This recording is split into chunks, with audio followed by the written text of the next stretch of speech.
Kush është 19 vjeçari që humbi jetën nga aksidenti në Vlorë në gjendje të rëndë një tjetër? Një aksident i rënd rrugor ka ndodhur mesditën e sotme rreth orës 13:35 në aksin nacional Vlorë. Në aksin nacional, Vlorë-Fier pranë një karburanti në vendin e quajtur Pusi Mezinit. Sipas informacioneve paraprake, një motomjet tip Piaggio me targa K 653 ka humbur kontrollin për shkaq që ndet pa qarta dhe ka dalë nga rruga. Mjeti u përplas fillimisht me një shtyllë elektrike dhe më pas me një tjetër shtyllë druri, duke shkaktuar dëme të mëdha materiale për pasojë të rënda për personat në motomjet. Sipas së përplasjes, 2 persona që ndodheshin në mjet kanë mbetur plagosur rënd.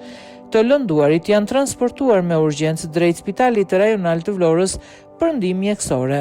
Fatkeqësisht Luan Llanaj, 19 vjeç, nuk ka mundur të mbijetoj plagëve dhe ka ndruar jetë në spital, ndërsa personi tjetër ndodhet në gjendje të rëndë nën kujdesin e mjekëve.